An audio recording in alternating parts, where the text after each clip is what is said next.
Good morning, everybody. This is Osama Tawfiq, the current president of the SEPNA Society, the Society of Egyptian Pathologists in North America. And I'm a professor and chair of pathology at St. Luke's Health System. Before I start introducing our distinguished speaker, I would like to say Happy New Year to everybody. That's hopefully it is going to be a year of happiness, health, prosperity, and peace. And I stress on peace. Today's lecture is important and very unique.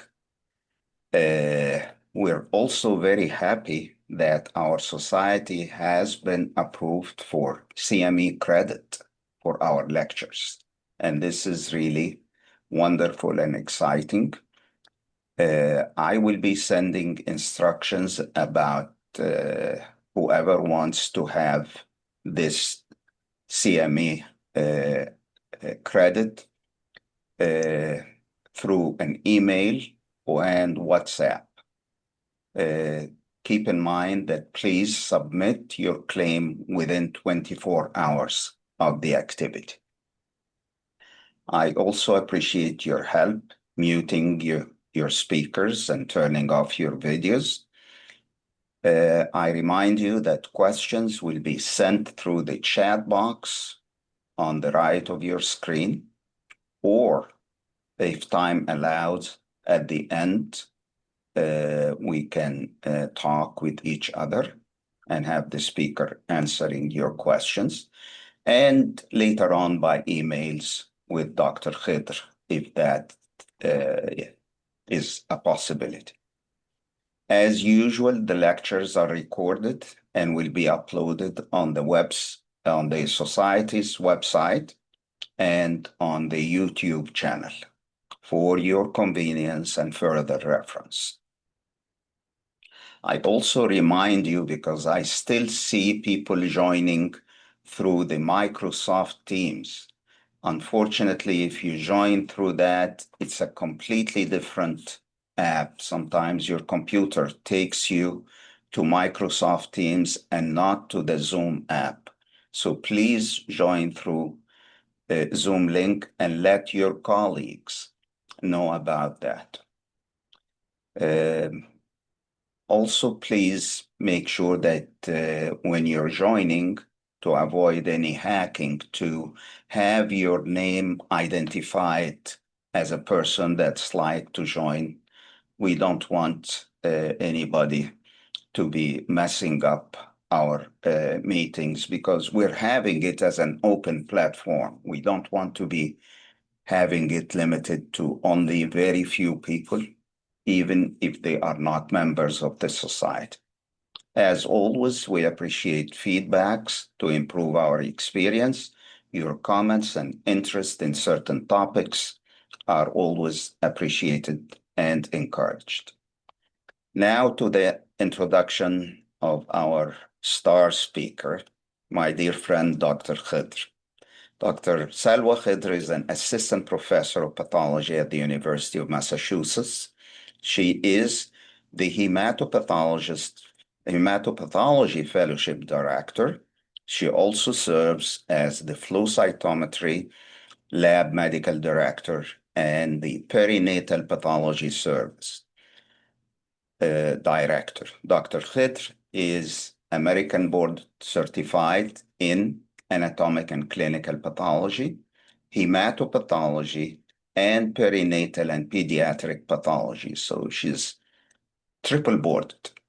Very impressive.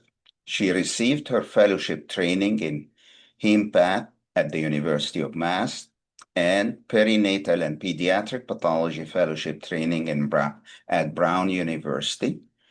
Dr. Khedr holds a master's degree of science in clinical pathology. She is also a member of the College of American Pathologists and the International Clinical Cytometry Society Education Committee.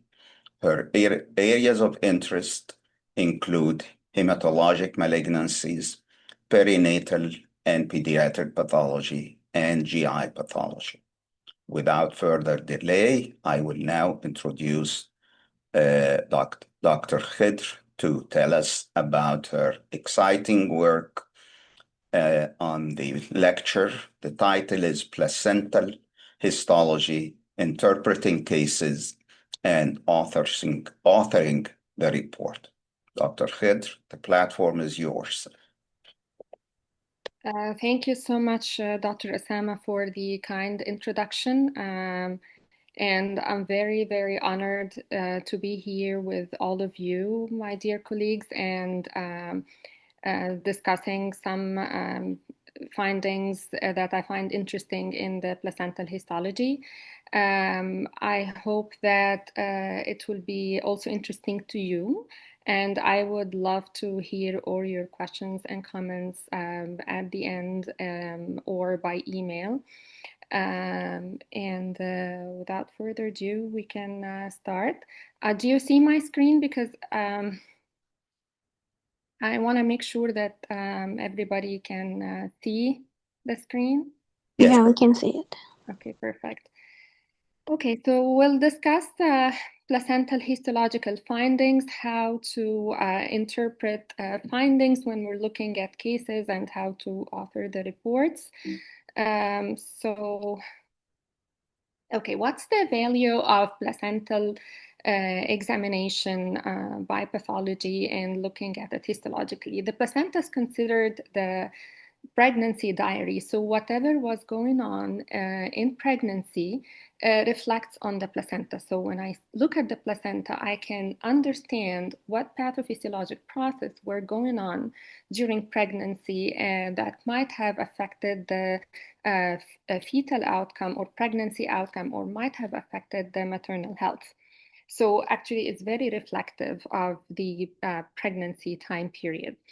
The clinical benefits include multidisciplinary clinical reviews, evaluating adverse pregnancy outcomes, and knowing pathophysiologic processes that can recur in subsequent pregnancies. Certain findings can need timely intervention clinically, such as, for example, finding acute chorioamnionitis. You need to start antibiotics for the mother and the neonate if was not, suspected clinically prior to placental examination. Some findings in the placenta can be associated with long-term neonatal morbidity, and we'll talk about some of those, and some can be associated with poor outcome. So this is just a diagram to illustrate the placenta within the mom while the baby is still in utero.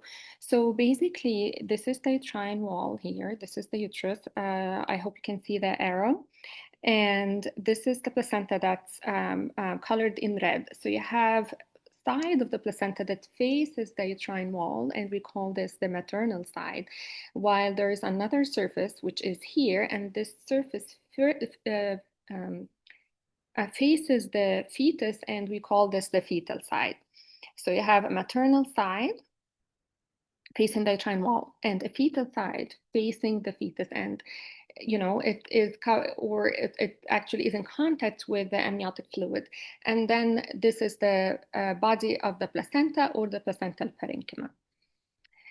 This is here the fetal surface, how it looks like. So it has vessels, and this fetal side is where the umbilical cord inserts. And then this is the side that faces the amniotic fluid. So I'm saying this because anything that is in the amniotic fluid, whether hemorrhage, whether meconium, you can see on the fetal surface. But for example, not on the maternal surface. This is here the maternal surface. So this is the surface that has cotyledons and faces the uterine wall. So this surface here, when we look at it histologically, you can see changes that reflect what's going on with the maternal side because it has the decidua, because it faces the uterine wall. Okay, this is now here a diagram to illustrate the body of the placenta itself. So here we have the fetal surface. So that's now we're looking at it not yet histologically, but a diagram to illustrate what it has. So basically here the umbilical cord inserts. Umbilical cord has two arteries and a vein. Once they reach the fetal surface, they start to branch into smaller vessels. They're still relatively medium sized, but they start to branch. And then they start to branch further here within the chorionic villi, creating like a villus tree. And this is what creates the body of the placenta or the placental parenchyma. Now, these villi are carrying fetal blood within them. So the vessels within those chorionic villi is fetal blood. Now, those villi are floating in a space. This space is filled by maternal blood, and that maternal blood is coming from the spiral arterioles in the uterine wall. So basically, this is here the maternal side where the arteries or the feeding arteries are coming from the mom, carrying maternal blood that is pushed into these spaces here, the intervillous spaces, and that carries maternal blood. While the villi here, those are branches here from the, placenta itself, and those have fetal blood. And that is very crucial because whenever I look at chorionic villi or cross sections of them, the vessels that are within the chorionic villi are fetal blood. So I'm looking at fetal blood. If I see any process within, that's fetal process. However, if I'm looking at the process happening within the maternal blood spaces between the villi, this is going to be maternal blood, and therefore it will reflect a maternal process. So these compartments are very, very crucial to understand in placental pathology. Let's go to cases so we can have real life examples of pathophysiologic processes related to the placenta. Okay, so the first case is a 29-year-old female. She's gravida to para 1G, and when we're talking about placenta pathology or obstetrics, G is gravida, P is para. So gravida to para 1, she is at 38 weeks gestation. She presented to the ED with regular contractions. She was thought to be in labor, but then she had mildly elevated blood pressures. Labs were sent, and those were positive for preeclampsia. And just for a reminder, so preeclampsia basically is a triad of hypertension, edema, and proteinuria. So if a mother coming in while she's pregnant and she presents with hypertension, that could simply be hypertension, whether pregnancy induced or chronic hypertension that she had from before she got pregnant, or it could be preeclampsia or can evolve to preeclampsia if you do have proteinuria and edema, and therefore a mom coming into the delivery room or she is currently pregnant who presents with hypertension, she needs to be tested for proteinuria and edema and followed up for that. The case we have here, this mom was positive for proteinuria and edema, and therefore she was diagnosed with preeclampsia. Now, what does this have to do, or how can it affect the placenta? So in preeclampsia, you have a pathophysiologic process called decidual vasculopathy. In this process, you do see that the decidual vessels are still having the muscular layer within the wall, and therefore those vessels appear to be slightly thicker and have pink rigid walls to them, like here, the ones that I'm pointing out with the arrows. And this is considered abnormal. So if you look further, you have those vessels here with this pink muscle layer within their walls, and this is called decidual vasculopathy, and this is what we call the hypertrophic type. This is another type of decidual vasculopathy that this mom presented with as well, and this is fibrinoid necrosis in the wall of the decidual vessels. Looks like a pink fibrin-like eosinophilic material within the wall, and this is the fibrinoid necrosis type, which is actually the more severe or the worst type. This is still fibrinoid necrosis, and an additional finding here is the presence of foamy macrophages within the wall of the vessels.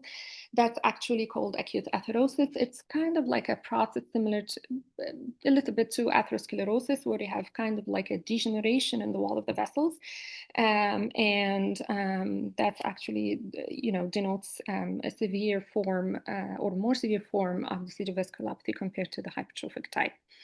In some cases also you can see chronic perivasculitis, where you see lymphoplasmacytic or mainly lymphocytic infiltrate around those vessels here, like you can see. We still have the acute atherosis, those foamy macrophages within the wall, along with the fibrinoid necrosis. So all those are changes of decidual vasculopathy. This is a high power view of a vessel showing that.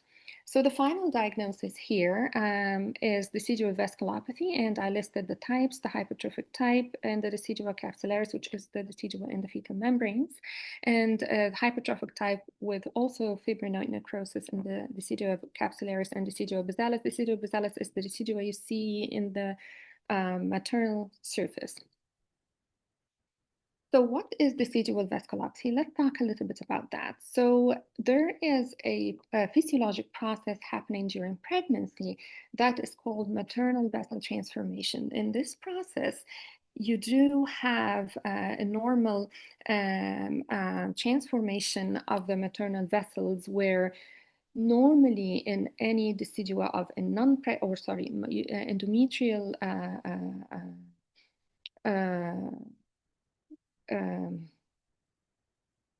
in endometrial or uterine vessels normally have the spiral arterioles. Those spiral arterioles that you see in any normal endometrial histology are going to be relatively medium-sized arteries with thick wall that have smooth muscles within them, and they look rigid and round. Those vessels in the normal endometrium should transform into vessels that do not have the muscle wall within them. And this process is mediated by the endovascular trophoblasts, a type of trophoblasts that develop during pregnancy, and their role is to invade the maternal vessels or those spiral arterioles, like here in the picture. So the picture in the top is of a normal pregnancy, the bottom one is in preeclampsia. So let's take the normal one, which is the top one. Here you have the spiral arterioles in the endometrium. The red area is the muscle. So what happens is that the cytotrophoblasts, they invade the maternal blood vessels, and with the interaction with NK cells and certain interleukins, those cytotrophoblasts invade the maternal blood vessels and replace the vascular endothelium and destroy the muscle wall. The purpose of this process is to actually, when you lose the muscular wall, is that those vessels dilate and relax and do not respond to systemic response of cortisol or anything that can elevate blood pressure or constrict the vessels, and that way you have patent and continuous blood flow into the placenta regardless the state of the mom.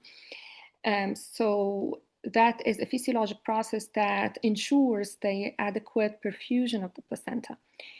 So that's in normal states. Now, in preeclampsia or in any condition that leads to decidual vasculopathy, one of which is preeclampsia, you do not have this process, or you have failure of this process, or failure of maternal vessel transformation process that we discussed.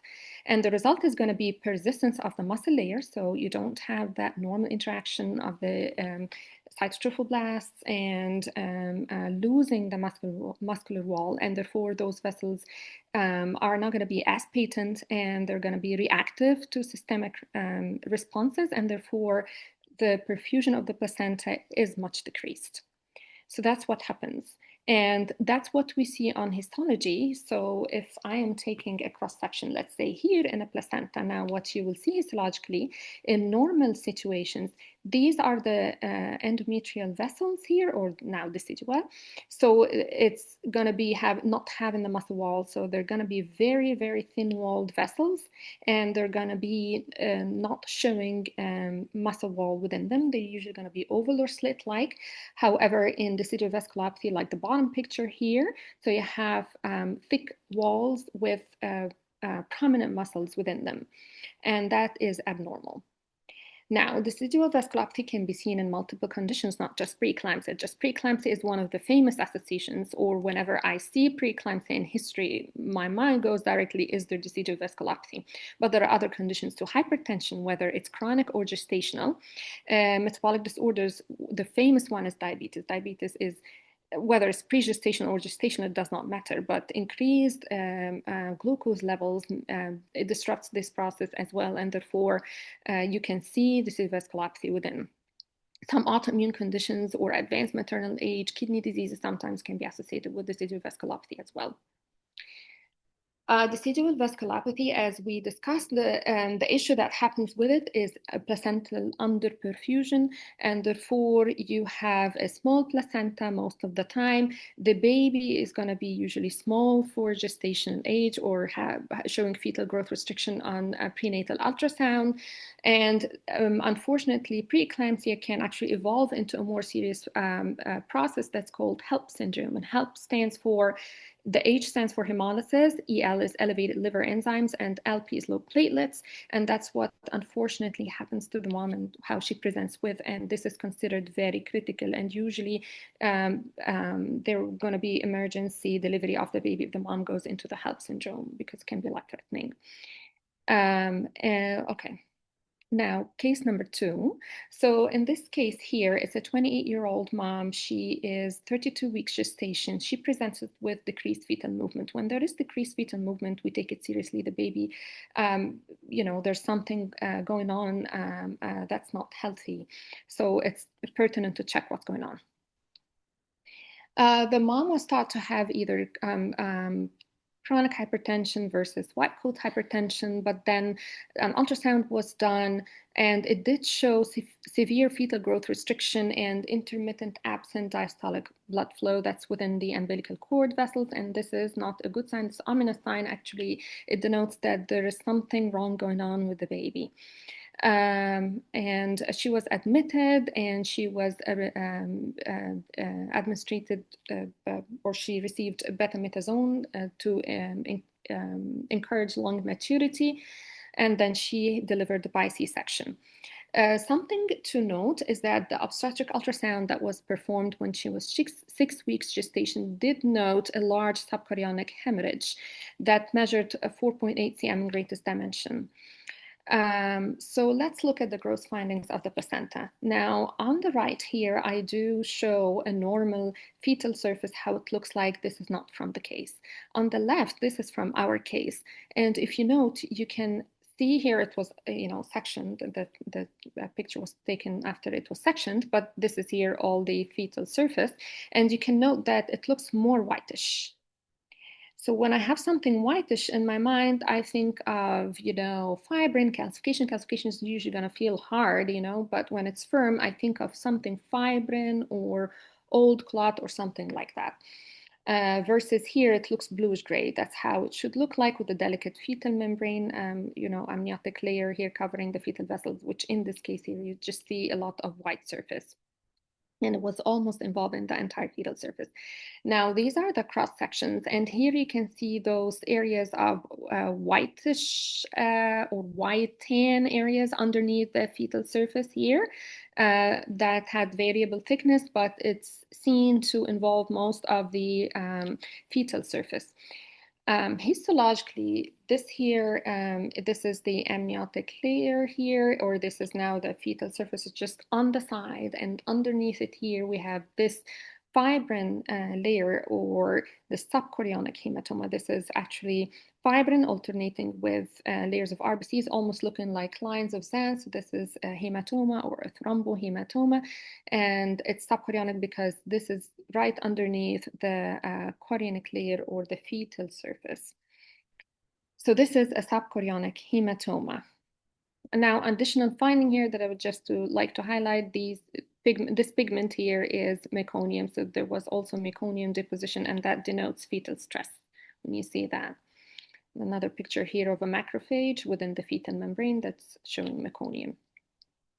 Okay, So the final diagnosis on this case was a small placenta that's less than 10 percentile for the gestational age. And there was an extensive subchorionic thrombohematoma that was involving the majority of the fetal surface. Now, this can be associated with adverse perinatal outcome, which was the situation here in this case. So a massive subchorionic thrombohematoma, the definition of what is massive or what's considered massive or when to call it massive was different between placental gurus. But a lot of people agreed that if you have significant involvement of the placental surface, and by significant you usually denote 25 to 50% of the total placental mass. Some other articles suggested an alternative definition of having more than 1 cm thickness of a hematoma that's involving at least 50% of the fetal surface. In our case, we did have that for sure. We did have variably thickened areas or variable thickness of hematoma under the fetal surface. It was involving 100% almost or almost the entire fetal surface, and there were areas definitely of more than 1 cm in thickness. The adverse outcome that can happen with massive subchorionic hematoma is fetal growth restriction, like in our case here, sometimes even worse, like fetal demise, but that would be in very severe cases. The good news is that sometimes massive subchorionic hematomas that are seen early on in pregnancy by ultrasound can later be resolved or resolve. But it was not apparently the case in this patient here, unfortunately. But the baby, was okay. That's a good thing. It just was small, but was okay.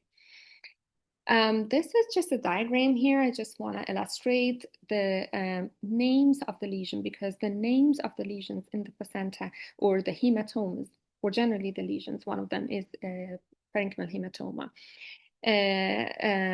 The names are given based on the location within the placental parenchyma.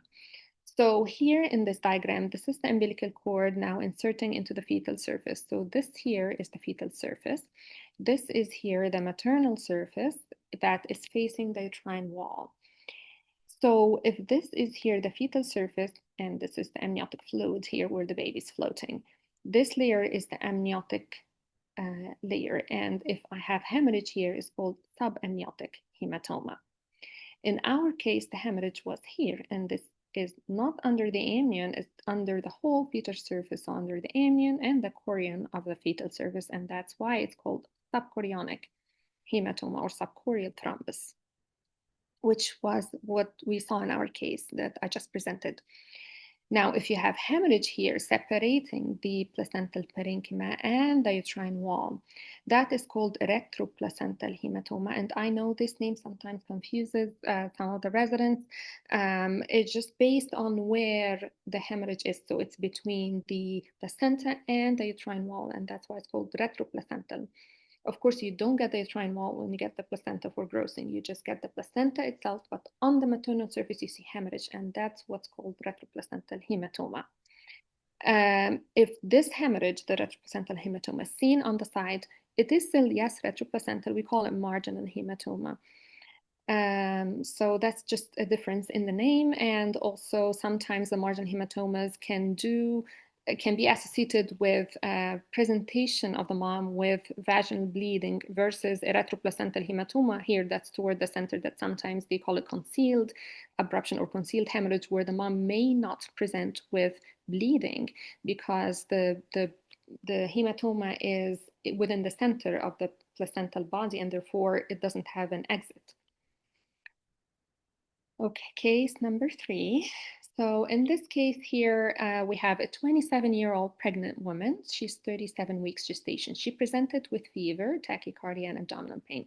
She did have elevated white BC count. The fetus also had tachycardia. She had rupture of membranes in the ED. She was admitted for vaginal delivery, and she delivered a healthy newborn female baby, but there was full odor of the placenta, and therefore the placenta was sent for pathologic examination. This is the fetal surface, and compared to the picture I showed before, which should be blue-gray on the fetal surface, now what we're seeing here is yellowish-white look to it, and it has a full smell, and that makes you think of infection. Along with a history of fever, tachycardia, elevated YBC, so all that makes you wonder about infection and make you think of acute chorioamnionitis. And that's how grossly it will look like, because basically this is pus. And histologically, this is the membrane roll section that we make in the placenta. Now here, this is histologically, this is just histology of the fetal membrane. Like here, this is a membrane roll. If I am to go high power, what I'm gonna see on a normal membrane is the amniotic layer. So you have the amnion and amniotic connective tissue here. And then this is the chorion from where I'm pointing here towards here. This is the chorion in the fetal membrane. And this is the decidua, or what we call the decidua capsularis, which is the decidual layer covering the, or within the fetal membranes. So you have three main layers in the membranes. Now, if I have acute chorioamnionitis, where I'm going to see the neutrophils is going to be within the chorion mainly and the amnion. So they're going to come from the chorion, and they will line up in the intersection, or the interval between the chorion and the amnion, and then they're going to go into the amnion. So this is what we have here. The neutrophils are mainly concentrated in the chorion and are trying to spill out into the amnion, and this is the acute chorioamnionitis. And now here, this is a 20x view to just show you the neutrophils and the debris within the chorion here. And this is another picture. Now I'm showing the umbilical cord vessel, and it does show umbilical cord vasculitis. So you see edema in the vessel wall. These white spaces is the edema separating the muscle layer within the umbilical cord wall, and you see neutrophils that look like small blue dots or ants, if you will, that are sitting between the muscle, splayed muscle fibers within the muscle of the vessel wall. So acute chorioamnionitis, the mom presents usually with fever, like in our case. The fetus also present with signs of infection like tachycardia. The mom can have uterine tenderness. There's going to be full smelling amniotic fluid, and there's going to be elevated white blood cells that you may see in the mom or the baby, or both. And when there's amniotic fluid infection, when I see acute chorionitis specifically, is going to be maternal response.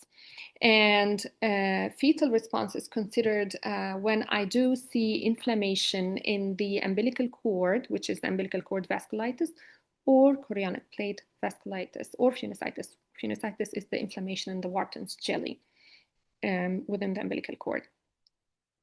Complications is prematurity, because when you have infection in the fetal membranes that encase the fetus, the membranes weaken, and unfortunately there is a rupture of membranes that happens prematurely and ends up in premature fetal delivery. And there is also, of course, risk of neonatal infection, and those babies need to be followed closely because of the risk of infection, especially that they're delivered premature in a lot of cases. Acute chorioamnionitis can happen as an ascending infection or hematogenous spread. So ascending infection is from the bacteria that are in the genital tract. Those most commonly are going to be bacterial in nature, and the most famous one is group B streptococci. Also, E. coli is another one, but second common compared to group B streptococci. And therefore, moms, when they're admitted for delivery, they're almost always tested in the ED or in the obstetric unit for the presence of group B streptococci, or when the mom is closer to delivery date. Hematogenous spread is the other less common method of transmission of infection or infection in the acute chorioamnionitis, and that happens through the maternal bloodstream. Usually that is seen in the form of chronic velitis, and usually that is viral, like the torch viruses, and we're going to talk about that, and HIV and COVID, and a famous bacterium that can cause that is Listeria monocytogenes. So let's talk about placental infections. So the TORCH infections are, TORCH is a famous acronym that probably we all know. And the T stands for Toxoplasma, R rubella, C cytomegalovirus or CMV, and the H for the HSV virus, or you can say HIV if you want as well. O stands for others, and that's why I kept it to the end. So others, those are the other infections that you can see, like Coxsackie virus, chickenpox, syphilis, of course, those other viral or bacterial infections. Those can sometimes have different presentations. Sometimes the mom can present with flu-like illness, but sometimes infection is subclinical and the mom may not even notice that she was not feeling well.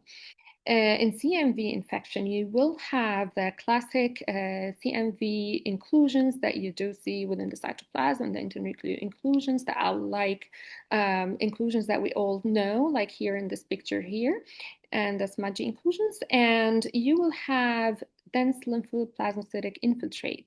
So CMV is known for lymphoplasmacytic infiltrate within the villi. This is a picture here of those owl-eye inclusions that you do see in CMV. And this is parvovirus, which is another cause of the chronic velitis. And parvovirus specifically infects the nucleated RBCs, and those, or fetal nucleated RBCs to be more specific. So those are going to be within the fetal vessels within the chorionic villi. If you remember, we talked about that the fetal blood is in the vessels that are within the chorionic villi. So this is where I should look for parvovirus inclusions. It infects the nucleated RBCs within the fetal vessels, and those are intranuclear inclusions here within the fetal RBCs within a chorionic villus. You can use a parvovirus stain if you have it, or you can send it out if it's not available, if you want to really prove it and you can see it within the nucleated RBCs. This is here a picture of chronic velitis. So any of those torch infections that we talked about can cause chronic velitis, and the chronic velitis will look like lymphoplasmacytic infiltrate within the villi. And by low power, you look and you see those villi, you know that those villi look busy. They look like they have more blue dots within them because they do have chronic inflammatory infiltrate within, like this one here and this one here, that has a little bit as well. So if you look around, you will see it. And if you do see that, please take a closer look to see if you do have any viral inclusions within. Another picture of chronic velitis here is Listeria. Listeria does not typically cause chronic velitis. It actually causes something else called neutrophilic abscesses. Those are within the maternal blood spaces, so meaning they are between the chorionic villi. What you see is an abscess. An abscess is basically a collection of neutrophils. You may see cellular debris also. So it's just a collection of neutrophils that looks like just an abscess that's sitting within the maternal blood spaces between the villi. When I see this, I strongly think of Listeria. I asked the clinical team to do Listeria testing on the mom to make sure, or to investigate what that could be. This is here a picture of the umbilical cord that's inserting into the fetal surface. This fetal surface, this is here the umbilical cord. And if you note here that you can see that it has white patches on it, this is Candida infection. Candida likes to cause umbilical cord phenocitis and microabscesses that are seen within the periphery of the umbilical cord. We call that peripheral phenocitis. This is here another picture of Candida albicans infection of the umbilical cord. Histologically, you see abscesses. This is here the umbilical cord section. This is the umbilical cord vessels with vasculitis, and you do see a collection of neutrophils here at the periphery, which we call peripheral phenocitis. If I do see that, I want to make sure that I look closely to see if I have fungal hyphae and spores of the Candida. This is here a GMS stain that's showing the fungal hyphae. So if I do see gross description of white spots on the umbilical cord, I make sure that it's sectioned properly where those white spots are seen to make sure we don't have Candida infection. And if I do suspect it, or if I do see neutrophilic abscess, I order PS stain. And if I see it within the tissue in the areas of infection, then likely this is going to be Candida pneumonitis. This is here acute vasculitis that's associated with Candida infection. Another example here where you have this is acute vasculitis of an umbilical cord vessel along with the peripheral pneumonitis. So those are the peripheral pneumonitis microabscesses that are seen in Candida. Moving to another infection, which is malaria. Malaria now is different. Malaria that spreads usually hematogenous from the mom. And here we see it within the maternal blood spaces. Now, those are the villi. This is a vessel here with a fetal blood vessel. This is maternal blood here. And we do see the intra-erythroid organisms or the malaria within the maternal blood vessel. So I always want to make sure I take a look at the maternal RBCs when I'm evaluating placenta because it can tell me about a maternal process or maternal disease. Another picture here of Plasmodium falciparum case. So this is here maternal blood within the maternal blood spaces, and this is here the Plasmodium falciparum or falciparum. Some placental pathologic processes are associated with recurrence risk, and this is an important thing to note for the clinical team. Of those processes is going to be abruption, an entity called chronic histiocytic intervillositis, massive perivillous fibrin deposition, and villitis of unknown etiology. In abruption, you have early or premature separation of the placenta from the uterine wall, and that separation causes hemorrhage. Now, this can be caused by preeclampsia, hypertension, maternal hypertension, and this can recur in subsequent pregnancies, unfortunately. And here is another picture where you have retroplacental hematoma. So hematoma stuck to the maternal surface. Usually it's more serious if it's adherent, and it's causing indentation of the maternal surface. Like in this case, this is here the maternal surface. You see how it's indented and compressed by a hematoma that is attached. This is more of a picture of, subacute abruption. In acute abruption, you may not see this change, and it may be pathologically silent. So in acute abruption, we may see nothing. So it can still be that the patient had abruption, and we may not see anything histologically. But in subacute or chronic abruption, you can see things like those changes we described. In chronic histiocytic intervillositis, in this entity, what you see is dense, mainly histiocytic, along with lymphocytic infiltrate that you do see in the maternal blood spaces. These are here the maternal blood spaces. These are the villi, and this is the maternal blood space. So it has maternal blood. And here you can note those medium-sized cells with kidney-shaped nuclei, and those are histiocytes. You see so many of them, and if you do CD68 stain to highlight those histiocytes, you can see abundant histiocytes within the maternal blood spaces. And this is chronic histiocytic intervillositis. This process is idiopathic, thought to have an autoimmune component to it, and can recur in subsequent pregnancies. Massive perivillous fibrin deposition. This is another entity that's rare, and its etiology is unknown. Some people also think it can have an autoimmune cause to it. What you see is excessive or massive perivillous fibrin deposition at the maternal surface.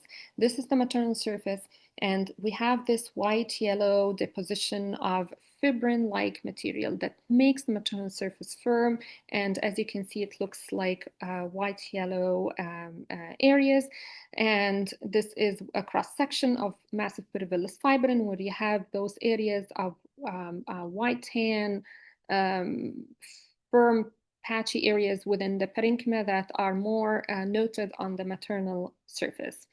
Histologically, what you will see is basically fibrin encasing the RBCs, and fibrin is going to be looking like this pink eosinophilic material, and it's going to replace the maternal blood spaces and encase the villi, and therefore those villi suffocate and die eventually. And definitely it affects maternal placental perfusion and fetal growth, and that's why I end with fetal growth restriction and adverse neonatal outcome.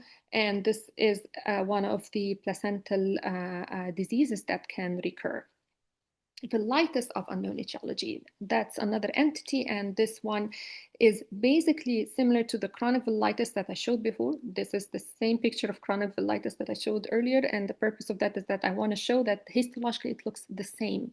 The difference between this entity and chronic villitis that we see is infection that we cannot find a cause, and that needs to have a thorough clinical workup to really see or make sure that there is no etiology for it, meaning an infection. And if there isn't, then it's thought to be an autoimmune process related to the mom, like the mom is like allergic to a protein or an antigen that the baby has and reacts to it. And this can sometimes recur in subsequent pregnancies. Some of the placental diseases need to be communicated to the clinical team. One of them is placental abscesses, like we showed in listeria, because they need to do work for it and treat it. Umbilical cord abscesses that are seen in Candida that we talked about. There's an entity called diffuse chorioamniotic hemosiderosis. We didn't talk about that because of the time constraints. We can talk about it maybe another time. And those in this entity you can have chronic abruption, maternal history of recurrent bleeding during pregnancy, and those can be unfortunately associated with pulmonary and neurological poor outcomes in neonates. Massive perivillous fibrin that we talked about, that also can be associated with renal disorders and metabolic disorders and need to be communicated. Umbilical cord ulcerations that can be seen in meconium myonecrosis, that's severe form of meconium associated change that can happen in severe exposure to meconium, and intestinal atresia. In molar gestation also, they need to be communicated to the clinical team.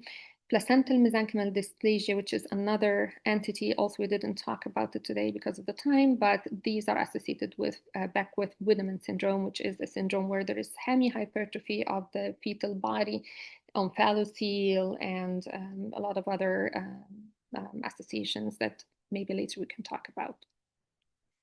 Okay, before I end my presentation, I just want to show you an interesting finding. So let's have some fun with the placenta. So here, this is a placenta. And here, this is a portion of the fetal membrane that's attached to the placenta. And we see something here. It's a white patch. So does anybody know what that could be, or any suggestion? I would like to know your thoughts.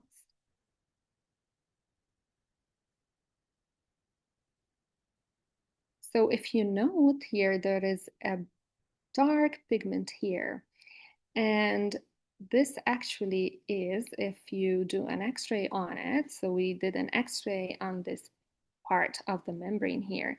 Do you see that? This is a skeleton. So this is vertebral column, this is ribs. So that's a baby.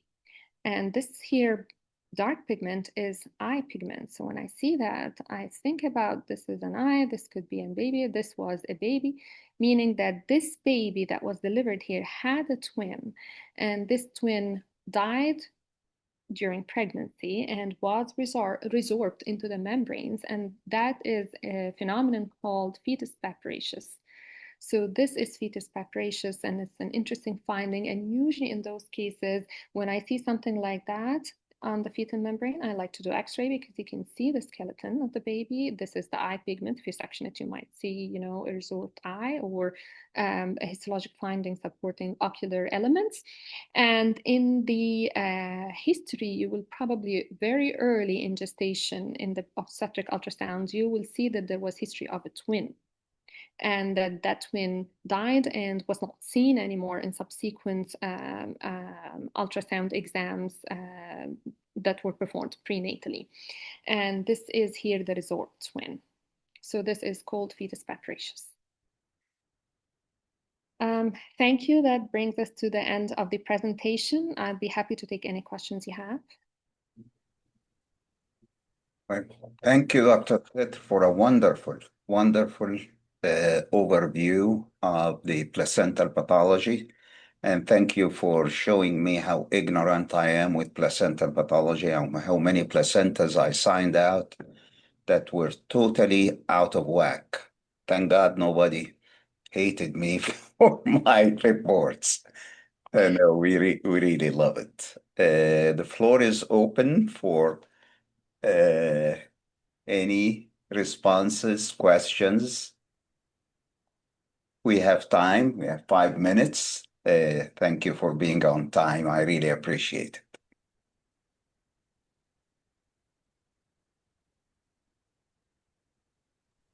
Thank you very much. This is Mohammed Dasuki here from the Roswell Park. A very interesting and very nice presentation. How many sections you submit from the placenta? Okay, Please, thank that's you. a great question. Okay, so any placenta should have a minimum of 4 sections. The first section should be the membrane roll. You know that picture that I showed with the membrane roll? Let me try to go back to this one. So it was earlier on when I was showing the acute chorioamnionitis. So you want your first section to be the membrane roll, like this one, okay? The second section, and you should have a cross section of the umbilical cord from the fetal side, which is going to be the furthest point where you have the umbilical cord, because they cut the umbilical cord, you know, and you don't know how much is left with the baby, but you cut a section closer to the fetal side. That's on the first slide. The second slide should have the umbilical cord at the site of insertion and the section of the chorionic plate where the umbilical cord inserts. So that's cassette number 2. Cassette 3 and 4 should have the body of the placenta, but that has to include the fetal surface and maternal surface on the same section. If you can't, because if the parenchyma of the placenta is a little thicker, you can trim the middle section. And cassette 3 and 4 should be sections that are taken from the uninvolved placental parenchyma, so meaning normal placental parenchyma. Now, if you do have a parenchymal lesion, you can take it in an additional section, which is going to be cassette number 5. And cassette number 5 should only represent the lesion, and that should be documented in the gross description that the cassette number 4 includes a section from the lesion. Let's say you have 2 lesions in the placental parenchyma, but both of them look like a hematoma. So both of them are, red, gelatinous-like. Then if they look the same to you, then you can take one representative or 2 sections in the same cassette. But if you do have different looking lesion, one is white, one is red, then do a section of each in different cassettes. And you should clearly state in the gross description that cassette number 5 has the red lesion and the cassette number 6 has the white tan lesion, for example. So that's about the sections.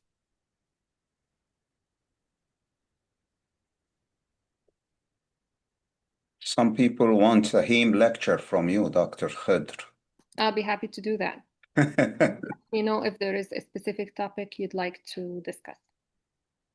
By the way, we're going to be sending an email for the upcoming 2026-27 academic year for volunteers to give lectures for the upcoming academic year. So look for an email with instructions about your interest in giving lectures, if you can, or suggestions.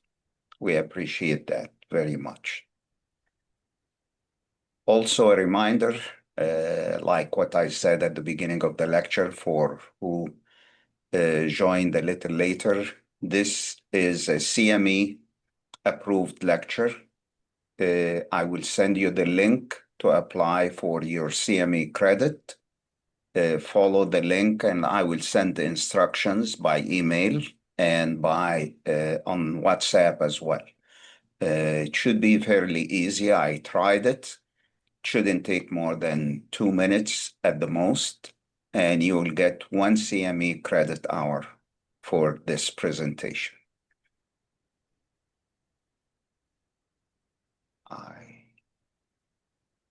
Any further questions?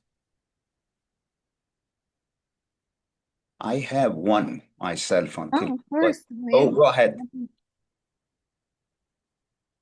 There is one question. I'm reading it. Is there a dedicated fellowship for just prenatal and placenta other than women's health? Yes, there is. So I did a fellowship in perinatal and pediatrics, and this is a fellowship that you learn perinatal in. It's perinatal and pediatrics. So you basically learn pathology for the fetal pathology and pediatric pathology up to the age of 18 years old, any disease that can happen during that age. And this is a fellowship that's different from women's health. Women's health is obstetric or OBGYN. So you do evaluate endometrial biopsies, breast biopsies for women of any age group, up to whatever. So basically, it includes any age group for women. So mainly breast and GYN pathology. So they are different, yes. Fellowships, there is of course overlap because in women's health pathology, you do see specimens of products of conception and sometimes maybe placentas that we also do see in perinatal. So there's a little bit of overlap, but they're different. And the perinatal and pediatric fellowship has a separate board of its own.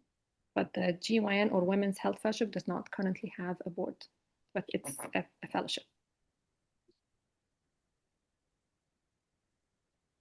When do you do GMS staining for acute phenocitis? Do you do it on all cases or some of the cases that you see an abscess? Because I remember one of my colleagues was in trouble when she found out that there was indeed fungal infection and she didn't report it. Okay. That's a very good question. And it can be tricky because we have to be a little cautious that we don't overorder GMS or PS stains to look for fungal elements on the placenta in general. And the reason for that is you do have fungal elements of fungal organisms as placental flora, as GYN tract flora. So I only order if I do see features or histologic features that do suggest Candida or fungal infections. If I do see peripheral phenocitis, for example, if I do see peripheral phenocitis, I do GMS or PS, I need to see the microorganism or the fungal organisms within the same areas that I am seeing the infection. And I do want to see them within the tissue. If I see it floating around the umbilical cord, in the space around the umbilical cord, for example, but not within the areas that do show the inflammation, there's no way I can prove or disprove that they're the causative microorganism because there still may be flora. But if I do see them in the areas where I see the neutrophilic infiltrate and it's only one type of fungus that I'm seeing, then likely it's the causative agent and I report it as such.